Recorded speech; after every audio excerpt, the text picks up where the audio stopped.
म ढुङ्गाको घरमा छु तिमी महलमा छौ। म ढुङ्गाको घरमा छु तिमी महलमा छौ। म जिम्मेवारीमा छु तिमी रहरमा छौ। पैसाले सबै थोक किन्न सक्छौ होला तिमी। पैसाले सबै थोक किन्न सक्छौ होला तिमी। फरक यही हो म गाउँमा तिमी सहरमा छौ। फरक यही हो म गाउँमा तिमी सहरमा छौ। हजुर नमस्ते अनि नमस्कार। साथमा साहित्य विवादन छ। म जीवन बिक सदाको बसाइ चाहिँ आज धेरै समयको अन्तरालपछि तपाईँहरूमाझ मुक्तक लिएर उपस्थित भइसकेको छु। एकदमै मार्मिक अनि मन छुने मुक्तक मलाई लेखेर पठाउनु भएको छ। रमेश बहादुर बस्नेतजीले छेडाघाट नगरपालिका 1 सोनारी जाजरकोटबाट धेरै दिन अगाडि पठाएका मुक्तक हुन् उहाँका। मैले समय नभएर वाचन गर्न पाएको थिएन। आज वाचन गर्दैछु, अन्त्यसम्म सुनेर साथ दिनुहोला।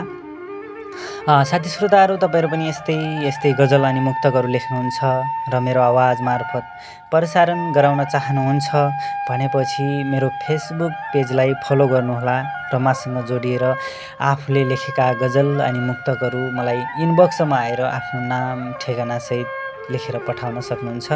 यतिखेर भने म रमेश बहादुर बस्नेतजीका मुक्तकहरू वाचन गरिरहेको छु। अन्त्यसम्म सुनेर साथ दिनुहोला र कस्तो लाग्छ सल्लाह सुझाव प्रतिक्रिया कमेन्ट मार्फत दिनुहोला। मुक्तक यसरी सुरु हुन्छ। मलाई पागल आयो यो दुनियाँले भन्ने छ। मलाई पागल आयो यो दुनियाँले भन्ने छ। मेरो पनि अब छुट्टै संसार भन्ने छ। तिम्रो लागि म मेरो लागि तिमी सबै पुर्याउँछु भन्थ्यौ। तिम्रो लागि म मेरो लागि तिमी सबै थोक पुर्याउँछु भन्थ्यौ। पिरे आखिर डिप्रेसनमा पुर्यायौ धन्य छ। पिरे आखिर डिप्रेसनमा पुर्यायौ धन्य छ। अर्को मुक्तक रहेको छ। पत्रिकामा एक देश एक महादेश लेखिएको छ। पत्रिकामा एक देश एक महादेश लेखिएको छ। पल्टाइ हेर्छु धन भन्दा विद्याभ्यास लेखिएको छ। पर्दा पर्दै धेरै पटक असफल भएपछि सोचे मलाई मेरो भाग्यमा परदेश लेखिएको छ। सोचे मलाई मेरो भाग्यमा परदेश लेखिएको छ।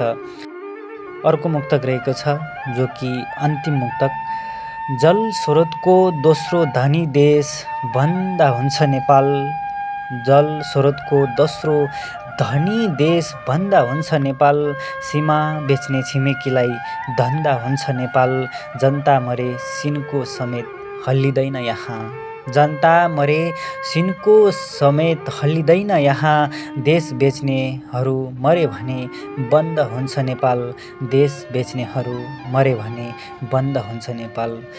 एकदमै मार्मिक अनि समय सान्दर्भिक मन छुने मुक्तकहरू वाचन गरेँ मैले यतिखेर। लेखेर पठाउनु भएको थियो रमेश बहादुर बस्नेतजीले छेडाघाट नगरपालिका 1 सोनारी जाजरकोटबाट। उहाँलाई धेरै धेरै धन्यवाद छ।